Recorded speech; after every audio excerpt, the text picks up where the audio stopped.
หนึ่งในบรรดาแขวงภาคเหนือของประเทศลาวมีเนื้อที่ประมาณ2,1,200 เฮกตาร์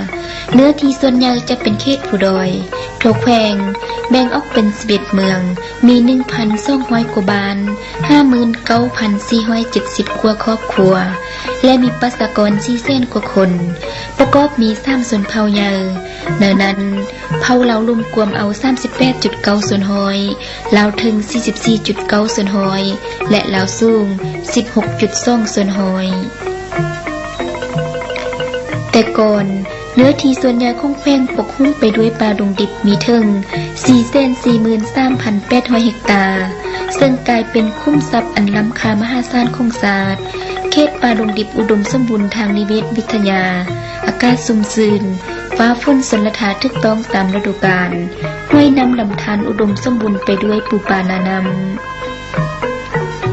ระบบน้ำชลประทานเพียงพอกับการผลิตเฮ็ดให้การผลิตท่วงทันกับฤดูกาลผลผลิตงอกงามสมรรถภาพก็สูงเคียงคู่กับความอุดมสมบูรณ์ของป่าธรรมชาตินั้นแต่สภาพการขุดค้นไม้ทำลายป่าได้เกิดมีขึ้นด้วยหลายรูปหลายวิธีจากมวลมนุษย์ของพวกเราในระยะอุตสาหกรรมไม้มีการขยายตัวก็ยิ่งเป็นผลกระทบร้ายแรงต่อการเจริญเติบโตของป่าไม้เฮ็ดให้ระบบนิเวศวิทยาทรุดโทรมลงการขุดค้นไม้เพื่อนำวัตถุดิบเข้าป้อนโรงงานและเป็นสินค้าส่งออกเฉลี่ยแต่ละปีอยู่แขวงลงบางมีถึง 662.904 เมตรกรแต่ละปีโรงเลื่อยโรงซอยได้เพิ่มขึ้นปริมาตรขุดค้นไม้ก็เพิ่มขึ้นนำสักไซสิ่งดังกล่าวเปรียบเหมือนมดแมงกัดกินความอุดมหักมีของศาสตร์ไปเทื่อละเล็กเทื่อละน้อย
บัดนี้ฟ้าลมหันปรากฏว่าฟ้าลมหันตีจากบนเขาเจ้าจูดไทยนะ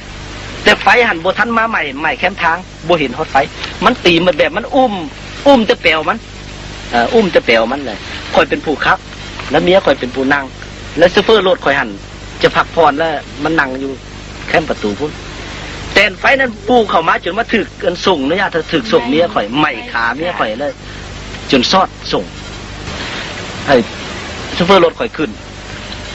ซูเฟอร์รถข่อยขึ้นไฟไหม้แล้วว่าฉันข่อยก็ขึ้นพบช่วยกันไฟจนไหม้มือโปกมดติดไปทางล่างได้แบบมั้งทิ่มไปทางหลังมดทิ่มไปแล้วทิ่มอะไรกับไฟไหม้ทิ่มไปมดแล้วพอดีสองผัวเมียกลับมาแล้วก็มาจอดบนนี่แหละเขาเจ้าเห็นนั้นเขาเจ้าก็บ่ไปมอเลยจอดแล้วก็ผัวเราก็แล่นไปดึงช่วยแต่ก็มดปัญญาแล้วโอ้ยเอาบ่ได้แล้วมันจิฮอดถังน้ำมันแล้วบัดนี้เขาเอาถังน้ำมันระเบิดนี่เขาตายคนขั้วกันจังซี่แล้วก็ออกก็เป็นพากันออกแล้วผัวเราก็แล่นไปหาความช่วยเหลือจากชาวบ้านเชียงเงินนี่แต่ม้าก็สวยเกินไปแล้วมันบ่ทันเล็กเส้นอยู่นี่มันจะมีอยู่16 ต้นต้น1,700,000แล้วมันถึกอยู่20 กว่าล้านมันถึงอยู่20 กว่าล้าน20 กว่าล้านนะผ้าเสื้อน้องหันสุด1,250,000แล้วมันมีอยู่37สุดเสื้อมาขายนะมันจะตกคันกี่ไรเป็นเงินกี่เท่าเดี๋ยวนี้ตกอยู่100 กว่าล้านสภาวะทางอากาศทึบยุดเผาอากาศเป็นพิษต่อการสูดลมหายใจท้องฟ้ามืดมัวเฮ็ดให้การคมนาคมทางอากาศพบความยุ่งยากยามมานาจุดไฮแต่ส่วนจุดไฮเลยผ่าให้มันมืดมัวไปหมดทุทิพทุแดนบ่เห็นผูเห็นผ้าอันนี้ก็แหงเป็นการยุ่งยากในพร้อมโดยจูบินก็ว่าบ่ยักรับประกันปานใดในการขับยนต์ขับยานแล้วโดยซ่านก็เหมือนกันโดยซ่านท่านผู้เขาได้นัดโดยซ่านมาออกเดิน7:30พาหรือว่า12 โมงบอกเขาจะออกมาตามนัดหมายแต่พ้นสุดท้ายมาแล้วท่านมันบ่ได้ตามคาดหมายเพราะว่าย้อนว่าอากาศมันมืดมัวเราบ่เห็นผู้เห็นผ้าผ้าลบล้างยนต์ลายเถื่ออันนี้กับมันเป็นอันนั้นเรื่องขันการยุ่งยาก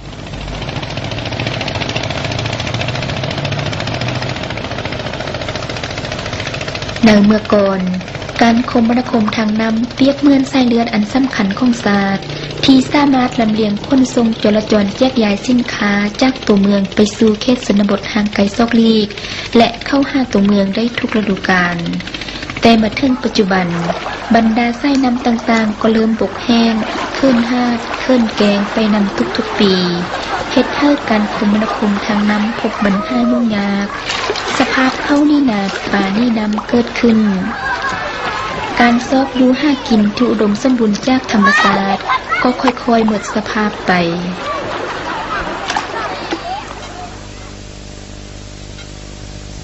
ระยะพาเวเส้นพ่อเส้นแม่นำเมืองนำขั้นนี่เป็นโบคาด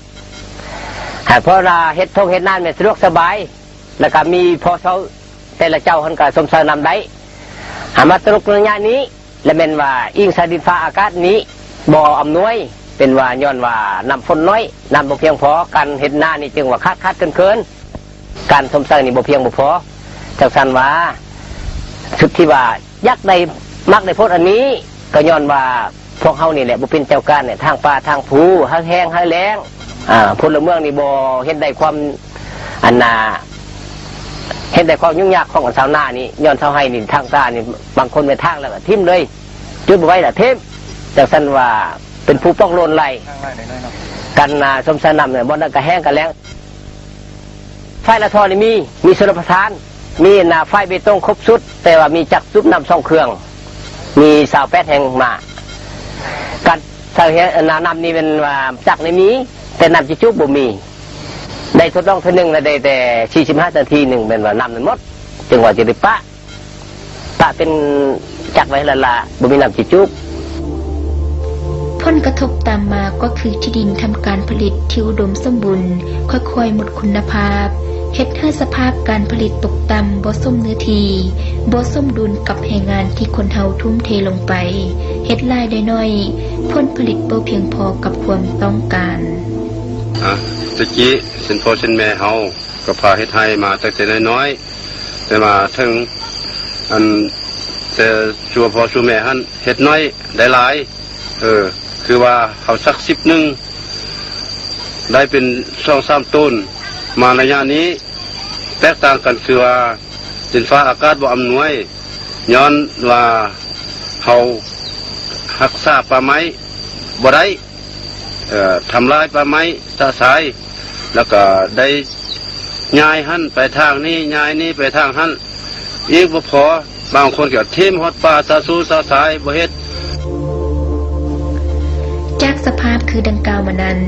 จึงเฮ็ดให้ชุมชนหลายหมู่บ้านเขตชนบทจำต้องได้ย้ายที่อยู่อาศัยย้ายที่ทำมาหากินเลื่อนลอยไปตามโคมห้วยภูเขาและยอดแหล่งนำเฮ็ดให้ตนเองหมดโอกาสที่จะพัฒนาอาชีพที่แน่นอนอนาคตลูกหลานก็บ่แจ่มใสต่อปัญหาดังกล่าวนี้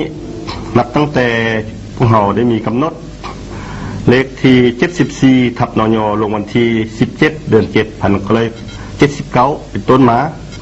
หรือว่านับแต่ทางรัฐบาลได้มีการกำหนดแผนงานบริเวณสิทธิ์ของรัฐบาลอยู่นั้นก็แม่นว่าอยู่ในแผนงานที่3แม่นแผนงานยุติการทางไทยนั้นอยู่ทางแขวงพวกเราแต่ละปีก็ได้ออกแจ้งการมีคำสั่งแนะนำซึ่งเป็นข้องแผนกและเป็นข้องแขวงส่งให้แต่ละเมืองนั้นไปลงสุขยุหรือว่าลงโฆษณาศึกษาผมหรือว่าแนะนำให้แต่ละครอบครัวอยู่แต่ละบ้านเพื่อปฏิบัติในการจุดให้หรือว่าทางให้มันทึกตามระเบียบการในข้อกำหนดซึ่งทางแผนกทางแขวงได้กำหนดออกทั้งเป็นว่ารัฐบาลได้วางนโยบายดัดซึ่งความอดทนกันด้านชีวิตการเป็นอยู่ระหว่างตัวเมืองกับเขตชนบทห่างไกลซอกลีกให้หยับเกาเข้ากันรวมทั้งมาตรการต่างๆในการคุ้มครองปกปักรักษาทรัพยากรธรรมชาติให้ยืนยงก็ตามแต่เนื่องจากภูมิสันฐานแขวงนครบาลเป็นเขตผู้ดอยประชากรส่วนใหญ่ติดพันกับการผลิตเกษตรกรรมมาได้หลายแสนคนดังนั้นการเปลี่ยนแปลงวิถีชีวิตจากอันเก่าไปสู่อันใหม่จึงเป็นอุปสรรคที่จะต้องดำเนินไปอย่างต่อเนื่องมีจุดสุ่มโครงการพัฒนาชนบทขนาดน้อยระยะสั้นแขวงหลวงพระบางก็เป็นหนึ่งในองค์การช่วยเหลือของสากลที่รัฐบาลสาธารณรัฐประชาธิปไตยประชาชนลาวได้ให้ดำเนินนโยบายส่งเสริมการเจริญเติบโตทางด้านเศรษฐกิจปรับปรุงความมั่นคงทางด้านเสบียงอาหารในการลดความสภาพความสุขโทรมลงของสิ่งแวดล้อมปรับปรุงชีวิตการเป็นอยู่ที่ดีของประชาชนบรรดาเผ่าในทุกด้านลดพลการท่านไปให้เคลื่อนย้ายก้าวไปถึงยุติอย่างสิ้นเชิงสุขนูส่งเสริมสาวเกษตรกรทำการผลิตพวกพืชอุตสาหกรรมต้นไม้เข้ามาเลี้ยงสัตว์ประเภทต่างๆเพื่อค่ายออกเป็นสินค้าแก้ไขชีวิตประจำวันให้พออยู่พอกิน